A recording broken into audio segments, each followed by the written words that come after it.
안녕하세요. 일신사입니다. 저희 채널에는 신박한 사연들이 많이 있으니 많은 구독 부탁드립니다. 오늘의 사연은 진상처남 때문에 힘들었지만 마지막엔 대박 사이다 사건이 일어난 사연인데요. 오늘의 사연 시작하겠습니다. 안녕하세요. 저는 31살 결혼 1년차 신생아 아빠입니다. 젊곤 처남과 있었던 일 때문에 저희 부부 사이에 위기가 찾아왔었는데요. 핸드폰으로 작성하는 글이니 오타는 패스바랍니다. 저희 부부는 대학교 CC로 만나다가 결혼까지 했습니다. 와이프에게는 오빠가 하나 있는데요. 와이프와 오빠는 연년생이고 제가 와이프와 2살 차이가 나서 처남은 저보다 1살 어립니다. 저는 친척과 왕래가 많지 않은 집에서 자라 인척 간 호칭 같은 것을 접하지 못하고 자랐는데요. 와이프와 연애 시절 처남을 만났을 때 여친의 오빠지만 저보다 나이가 어려 그냥 말을 편하게 했었습니다. 그러다가 결혼 이야기가 나오고 처남에게 뭐라 불러야 하는지를 몰라서 저희 부모님께 여쭤봤더니 손이 처남이어도 제가 나이가 많은 경우에는 처남이라 부르고 서로 존대를 하면 된다고 하시더라고요. 그래서 처남에게 처남이라는 호칭을 쓰기 시작했습니다. 그랬더니 처남이 난리를 치더라고요. 자기가 형님인데 제가 처남이라 불렀다는 이유로요.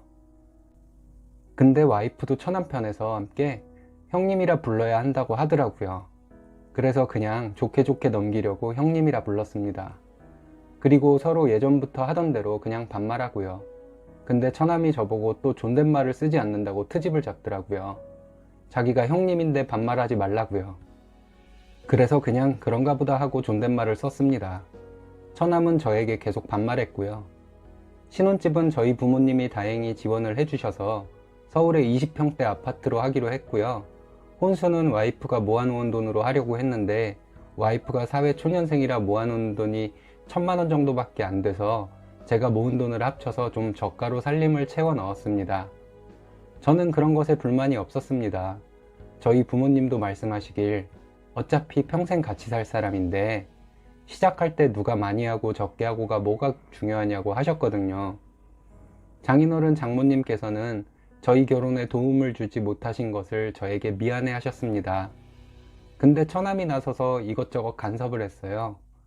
나중에 아이도 태어나고 하면 집이 30평대는 돼야 한다면서 자기 친구들은 다들 30평대로 했다고 하더라고요. 그리고 또 저희가 가전을 좀 저렴한 걸로 하려고 중국산 제품을 들인 것을 보고는 무슨 신혼집에 삼성 LG 거를 해야지 없어 보이게 중국산을 하냐고 막 뭐라 하더라고요. 그걸 왜 자기 부모님과 동생한테 얘기해야지 저한테 얘기하나 싶었습니다. 그래도 큰 소리 나기 싫어서 그냥저냥 넘겼습니다. 처남의 행동들을 양가 부모님께 고자질하기도 뭐하고 그랬어요. 어쨌든 처남의 꼰대짓을 그냥 넘기며 결혼식을 올렸습니다. 알콩달콩 신혼생활이 이어지고 있는데 어느 날 처남에게 전화가 와서 받아보니 결혼식을 하고 처가에 자주 찾아뵙지 않는다고 저에게 뭐라고 하더라고요. 그래서 장인어른 장모님께서 서운해 하셨나 보다 생각하고 자주 찾아뵙겠다고 했습니다. 처가가 저희 신혼집에서 그리 멀지도 않고요. 그래서 한 달에 2번은 찾아뵈야겠다고 생각하고 와이프에게 말했더니 와이프는 주말에 저랑 놀러 갈 곳도 많은데 뭘 그렇게 자주 가냐고 그렇게 하지 말자고 하더라고요. 그래서 그냥 알았다고 하고 그냥 넘어갔습니다. 그 이후에 가끔 처가에 가면 장모님은 제가 좋아하는 음식 많이 준비해 놓으시고 계셔서 너무 감사했습니다.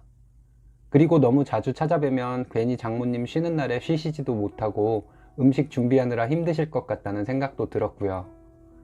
근데 처남은 저희가 처가에 갈 때마다 기분이 안 좋더라고요. 게다가 자기는 저에게 형님 호칭을 쓰도록 해놓고는 저를 부를 때 이서방도 아니고 그냥 제 이름을 부릅니다. 제가 회사에서 승진은 언제 하는지, 연봉은 얼마나 되는지, 앞날을 위해서 자기 개발은 어떤 것을 하고 있는지 등등 묻고요. 뭐 하느라 처가에 이렇게 드문드문 찾아오냐며 화도 내고요. 자기가 어른으로서 저희 부부를 잘 가르쳐야겠다며 벼르고 있으니 행동 똑바로 하라고 훈계하고요. 이런 말들을 꼭 저와 둘이 있을 때만 골라서 합니다. 회사 직원들 중에서도 젊꼰들 꽤 봤지만 처남처럼 이렇게 심한 젊은 꼰대는 처음 보는 것 같았습니다. 몇 번은 참고 넘겼는데 도저히 참기 힘들어서 와이프에게 얘기를 해봤습니다. 와이프는 자기 오빠가 그런 것이 저에게 그리 크게 다가오는 것이 아니라 생각했는지 그냥 듣는 둥 마는 둥 하더라고요. 와이프의 태도에 더 화가 났지만 뭐 어쩌겠습니까. 신혼이라 또 좋을 때는 한없이 좋은 데다가 와이프가 임신 중이라 큰 소리를 낼 수도 없어 그냥 또 넘겼습니다. 그리고 얼마 전 드디어 일이 터졌습니다. 아이가 태어나고 조리원에 있다가 집으로 돌아왔거든요. 아이가 태어난 지 3, 7일이 지나고 나서 저희 부모님이 저희 집에 왔다 가시고 다음날 처가댁 식구들이 왔습니다. 그리고 장모님께서 와이프 산후조리 해준다고 일주일 정도 저희 집에 계시다 가시기로 하셨고요. 근데 장인어른 장모님과 함께 온 처남이 또 꼰대짓을 시작하더라고요. 애는 바로 눕혀서 뒤통수가 납작해야 관상에 좋다. 아이가 자기네 식구를 닮았으면 잘생겼을 텐데 아빠를 닮아서 못생겼다 등등. 아이까지 걸고 넘어지더군요. 그 말에 장인께서 처남에게 촐랑거리지 말고 입 다물고 있으라고 핀잔을 주셨습니다. 그랬더니 입 다물고 조용히 있더라고요. 장인께서 핀잔을 주지 않았다면 아마도 제가 참지 못했을 거예요. 한참 장인어른 장모님께서 아이 예뻐해 주시고 계셔서 저는 거실에서 핸드폰을 하고 있었는데 처남이 저에게 다가와서는 아이는 꼭 모유수유해라 어째라 얘기를 했어요. 그때 저는 회사 직원과 업무 관련 톡 중이라 핸드폰을 보면서 처남의 말에 대답을 했거든요. 그랬더니 처남이 갑자기 제 핸드폰을 획 낚아채더라고요. 놀라서 쳐다보니 저에게 가정교육을 어떻게 받았길래 어른이 얘기하는데 딴짓이냐 하는 거예요. 정말 그땐 못 참겠더라고요. 말없이 일어나 처남의 목을 손으로 확 밀쳤습니다. 발라당 넘어지더니 놀란 눈으로 쳐다보더군요. 제가 말했습니다. 어른 대접 받고 싶냐? 네가 나한테 어른이냐? 나이도 어린 새끼가 뒤지려고 아까 너 땡땡이한테 못생겼다는 말 했을 때 죽여버리려고 했어. 밖으로 나와.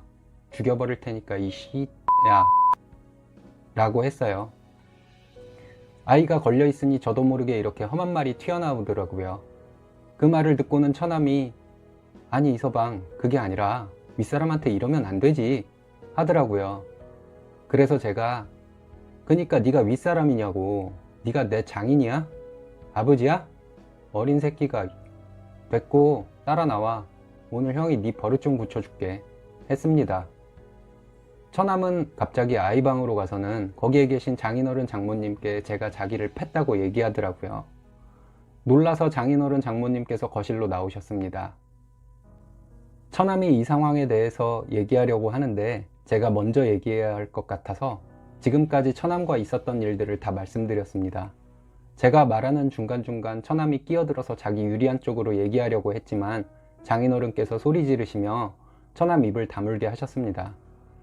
그래서 제가 상황에 대한 설명을 드리고 분이 풀리지 않아 씩씩대고 있으니까 장모님께서 아들놈 잘못 키워서 이서방 볼 면목이 없다고 사과를 하시더라고요. 장인께서 장모님더러 아이 보고 있으라고 하시고는 와이프를 낳으라고 하셨습니다. 그리고는 제가 처남에게 저런 일을 당하는 동안 아내인 와이프는 뭘 했냐고 나무라셨고요. 와이프는 이렇게 심각한 일인 줄 몰랐다며 저에게 사과를 했습니다. 그리고 처남에게 다신 우리 집에 오지도 말고 아이도 볼 생각 말라고 하고요.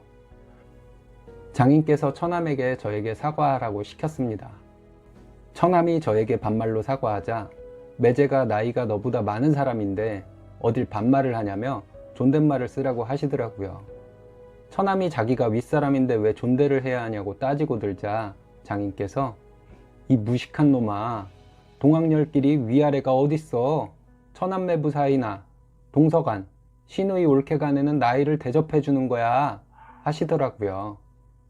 그리고는 네가 이따위로 예절도 모르고 행동을 해서 이서방이 내가 무식해서 널 못 가르친 걸로 알고 속으로 날 얼마나 비웃었겠냐 하시면서 앞으로 처남 잘 가르치겠다고 저에게 또 사과를 하시더라고요.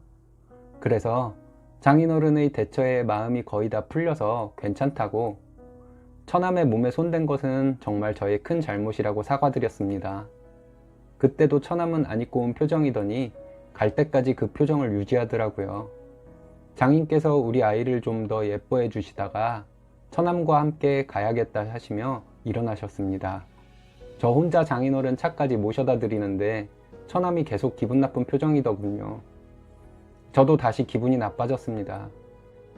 그래서 여기서 처남을 그냥 보내면 우리 아이마저도 능욕한 처남에게 강하게 대처하지 못한 못난 아빠가 될 것 같아서 처남에게 다가가 조용히 말했습니다. 아까 처맞을 걸 안 맞아서 아직도 인상 쓰는 거지? 네 같은 새끼는 몇 대 맞아야 표정이 풀릴 텐데 말이야. 아버님이 오늘 너 살렸다. 부모님께 목숨 걸고 효도해라. 하면서 팔을 한번 꽉 잡아줬습니다. 그랬더니 어이없게 처남이 표정을 풀고는 자기 기분 나쁘지 않다고 그동안 미안했다고 존댓말로 얘기하더라고요. 그리고 장인어른 차 출발하는 것을 보고 집으로 돌아왔습니다. 그날부터 산후조리 도와주시던 장모님께서 며칠 전에 댁으로 돌아가셨습니다. 그리고 와이프가 물어보길래 그간 처남과 있었던 일을 세세하게 말했습니다. 오해가 있으면 안 될 것 같아서요.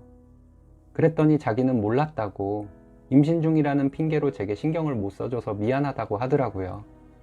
그래서 예쁜 아들 뱃속에서 키우느라 그런 거니 이해한다고 하고 화기애애한 분위기로 천사 같은 아이 보며 꿈 같은 시간을 보내고 있습니다.